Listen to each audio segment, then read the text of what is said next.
And there it is, the race for Champions League football. Nottingham Forest's big win over Manchester City means they're in third. Then it's Chelsea in fourth, Manchester City in fifth. Then realistically, it's probably going to be 5 places for Champions League football. Brighton, Villa, Bournemouth, Newcastle and Fulham still in the mix. And that's only in the top half of the table because there is wiggle room for those teams just below that as well. We should start, though, by talking about Forest because there is a suggestion that if Liverpool had the transitional season that we were expecting, Forest could have done a Leicester. They could have taken complete control of this situation. They're not that far behind Arsenal. They could have given it a really good go. As things stand, they're best placed to finish behind Arsenal at the moment in third place. Well, this is what I'm saying with Arsenal at the moment, with the way it's going. You probably have to start looking behind you to make sure that you keep yourself going, keep yourself pumped to finish the season well. Because, like, you look at Forest. And even though yesterday I thought that was a very easy goal to score from the goalkeeper's point of view, it felt very easy from where Callum Hudson-Odoi got it. But the fact that Forest are able to stay in a game like that and then in the end get the goal to win, they could probably do that for the rest of the season, whoever they're playing. They're in such good confidence. They're a tough team. They're a tough team to beat now. I know they got that fight. Was it the 5-0? Yeah. After that, you know, it kind of like reset them, and I thought that that's what they needed so as they can then go on this kind of run at this stage of the season because they needed something to lift them, something like what Brighton got when Brighton got 7-0. Look what they've done since. And that was the interesting point. You're right. It was a sort of real kick up the backside for them for Nottingham Forest, and they managed to kick on again because I think we sort of looked at Forest in the first half of the season. We're like, well, wait till everybody kind of sees what they're all about, and it might be a bit more difficult in the second half. It's not been that way at all. To be fair, I think they're the only team, say, probably in the top 10 that are actually, I think they have one of the lowest possession stats in the whole league. So they're doing the opposite of what the top teams are doing, trying to, play out and all this possession. Because everybody's trying to play, they're almost the kryptonite to that. And they're picking teams off on the counter. That ball from Gibbs-White was crazy. It was so good. Yeah. Obviously, Hudson-Odoi has been amazing. They've got all those players are almost perfect in this system. Credit Nuno, by the way. If it wasn't for Arne, he'd be manager of the year. And I think he's realised, right, we've got a good goalkeeper. Defence is really good, by the way. Super underrated. And they hit teams on the counter. Chris Wood as well. So I've been so impressed with this team. The fact that they're doing it their own way, a bit in that Leicester way. Defend well, not much possession, and we hit you on the counter. And it's a perfect recipe with all these teams trying to play this ridiculous open football. They're picking everybody off left, right and centre. It's just making me think of the conversation that we had about, the demands on players' bodies after a really busy summer coming into this season. Is the way that Forest play more suited to this season particularly, do you think? Does it help their players conserve energy, or is it more energy sat? But I don't know. Well, I think that you have to work hard when you are trying to defend and stay with people. But then when you've got players like Elanga and Callum Hudson-Odoi, and you've got someone who's the focal point like Chris Wood, and Morgan Gibbs-White, you can then, those players can break quickly, and then you can just push up behind them. It doesn't seem like you don't have to do a lot of hard running with what Forest are doing. You just have to be in the right positions, and then you get the ball, get it to your pace guys. And they're doing that really well. They're really utilising the front guys really well to score. But they're very solid now. He's made them quite solid. Yeah, really good season for Nottingham Forest. Chelsea are in fourth. And I feel like we veer from week to week as to whether Chelsea are back or whether they're the crisis club of the moment. I don't really know where they are. Where is the Chelsea narrative, Flo, at the moment? Yeah, it's very confusing because also there's been fan protests around it. And then when you look at their position on the table, you think, oh, well, it's not so bad. But I do think that race for Europe is so bonkers. It's so open. It could be anyone's, which is great. And I think Chelsea will end up with something. I do think I haven't been massively convinced with any of their performances and results recently, which is more worrying moving forward. But perhaps this is a reality of working with a really young squad, working with a squad that might, have these bad periods where I think if you've got more senior leaders, I think it's easier to kind of get that sense of direction. A very good coach who has a great reputation, who wants to kind of get his ideas across, but it's also his first season with a really kind of unique group of players that have been assembled. So perhaps this is maybe about where they should be, but obviously given their recent success and I think just overall feeling around the club and so many chopping and changing and everything, I think, I can understand why some fans might be frustrated, but I also feel like this is maybe more of a sense of reality of where Chelsea are going to be this season. Yeah. I think when you look, again, I think Chelsea, they don't need too much. I think they just need some experience throughout the team if they can get that, because I think one of the biggest things that's upset Chelsea is Nicholas Jackson's injury, and the fact that I think that probably coincides with Cole Palmer and his form in the way he is. He's got to have partnerships and links with someone. I think he had one with Nicholas Jackson, and now you're looking at it, people are putting more pressure on him. And even when they put pressure on him when Nicholas Jackson's in the team, he doesn't need much to have someone to hit with it. And so when you can do that, you can get going. He opens up the pitch, because that's what Nicholas Jackson does. Then he could come and operate in these areas. I don't think that's happening now. And people are putting more pressure on him, especially without that outlet of Nicholas Jackson. I've never seen a team need a goalkeeper more than that in my whole life. It's true. They've spent £1 billion. They've got plenty of goalkeepers. They went from Mendy, Kepa, who's flying at Bournemouth. Okay, he made a mistake on the weekend, but to spend that money and not have a goalkeeper, I think they've almost overachieved. Without a goalkeeper, since Jackson's gone down, they haven't had anybody to step up.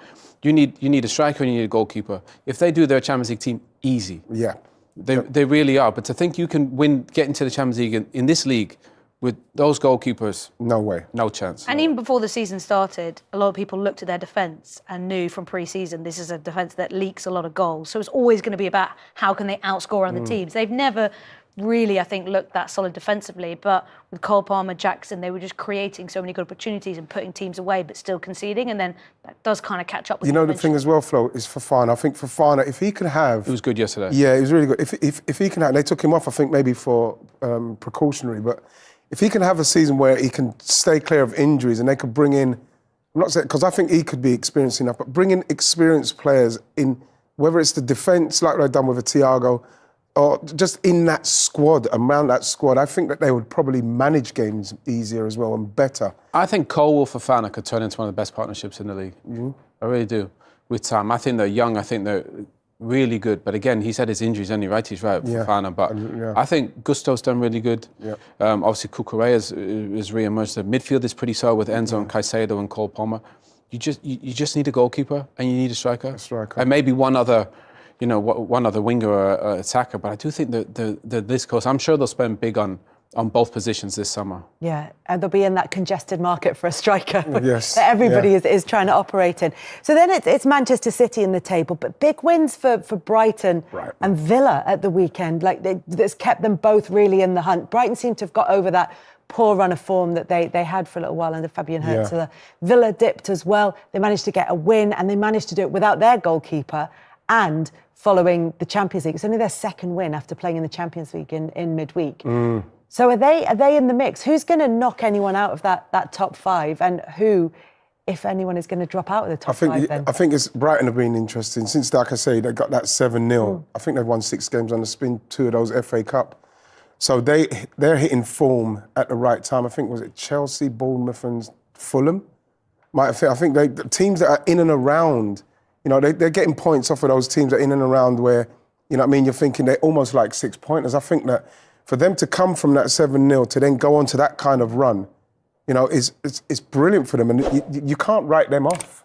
You can't write them off. I don't think they've got anything to lose. Who do they catch then?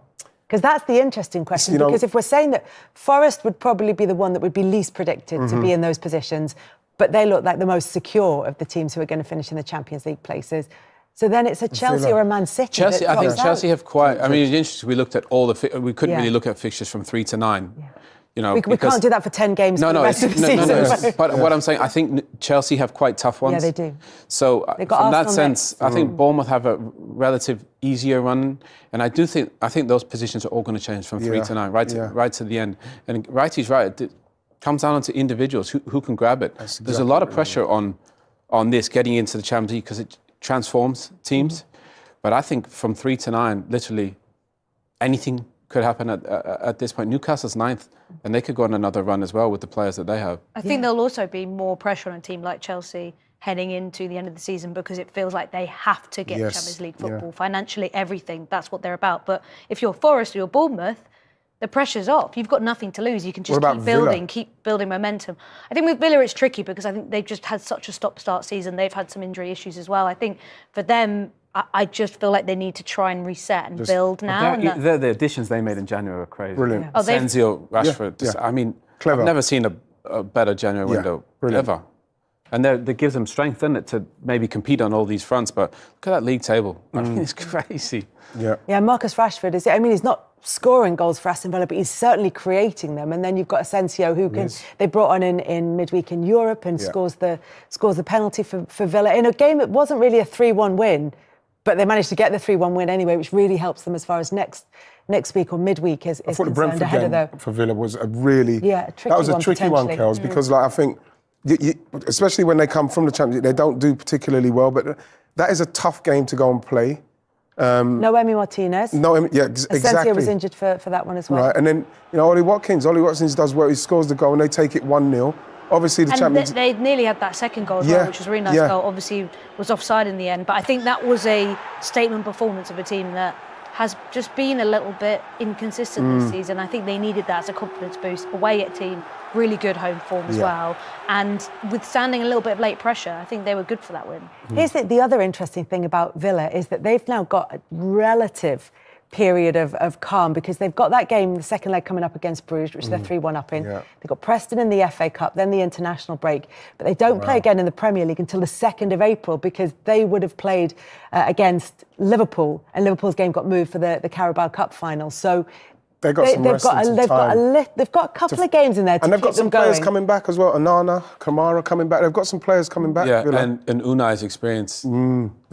Forget getting into Europe. I mean, the guy wins the trophies. He might as well have his picture on the trophy. He should have it on the bottom. Honestly, right. You can't bet against Villa. But that squad and his experience, that Villa squad's amazing, by the way. That is, I think, what they've done and what they've built there in a couple of years, I think that's the blueprint. That's what teams should do. I'll tell you what would be interesting is if Asensio and Rashford continue to play like they are, because they are contributing a lot, doing exactly what they needed to do. If they sign those two and how, once they're signed, how they then move forward. Problem is, right, they're playing too good. Other people want to sign them.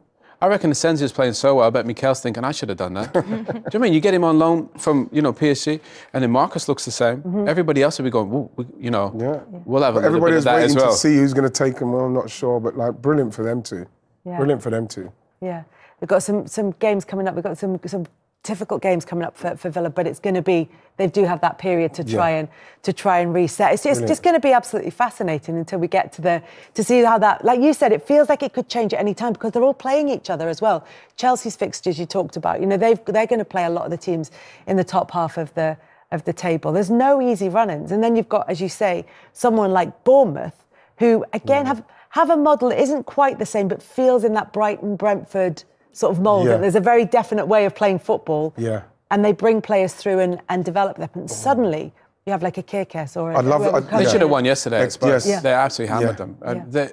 And then again, they're in almost in the top 5 race, aren't they? Yeah, I'd love Bournemouth to just continue doing what they're doing and easy. Because again, you mentioned Manager of the Year and Nunes, but for Slot, but then Iraola and what he's done as well this season, he's got to probably get some recognition for that. So I feel that Bournemouth are another one that there could be a sneaky little team for people. Yeah, are we thinking Europa League more realistic for them? Absolutely, yeah. I'm not saying not for fifth. Yeah, but it's not that far. It's not that many points to make up. And there's always somebody has a late run, isn't there? But like what they got, of course, you've got to aim for the best you can. Maybe needed to win yesterday. But I'd love to see Bournemouth get into some form of European competition. How big's their stadium? 12,000? 12,000, yeah. Imagine they got into the Champions League. That'd be amazing. Amazing. It would. It'd be incredible. But there's a long way to go. And we've got this little sort of natural break with the FA Cup fixtures and the Champions League fixtures coming up after next weekend. And then you just wonder, teams now that are out of the FA Cup might be thinking, it's not necessarily the worst thing in the world, is it?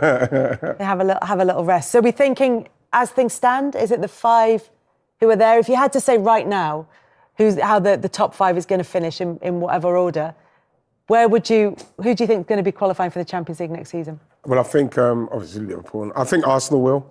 I think... You think Arsenal aren't dropping out the top 5? Well, that's no. Good. I'm talking about Liverpool winning. I hope Arsenal stay where they are. We haven't even spoke about City. No. I mean, and imagine they could not. Do you think that's possible? I think they still will. I think they will. I think they will too. But I mean, to even have the conversation that they might not is quite remarkable, really. I can't see the top 5. I mean, I can see the top 2. Do you know the thing with City is you feel like there's always more to come from them. Yeah. So they might lose the game against Forest, but if they were going for a title or if they had to win that in order to qualify for the Champions League next season, you feel like they they could have given more to win it? Does that make sense? Yeah. It feels like they don't really have much to play for, do they? And but the City team itself just feel there's a fragility about them where you feel like, you know, we've been waiting for the run for so long. Obviously, that wasn't coming because they're still transition. We'll do whatever they're doing. But I don't go into games with City now and feel like, I'm not watching this one. I feel that City can be beaten by anybody. If you're organised and you're ready to go, you can cause City problems now, which never used to happen. I also feel the expectation is every single weekend, this is when they arrive. This is when it starts. The same with when they played Liverpool a few weeks ago. Everyone thought, OK, now we're going to see them. Yeah. And they were just, non-existent. The same in the Forest game. I just thought, OK, now is where they really ignite. But Father Time has caught up to that City team all of a sudden quick, hasn't it? Bernard, I love Bernard. I've never seen him have a season like this. Kevin De Bruyne all of a sudden out of nowhere, he doesn't look the same. Gundogan all of a sudden, all these guys have kind of mentally and physically. I think it's a combination, mentally, physically. They've won so much and been so amazing. I just think they probably need a little bit of a reset and some fresh bodies to come in and help those guys. End of an era at Manchester City, but I don't think anybody's got the bravery to say they might drop out of the Champions League places come the end of the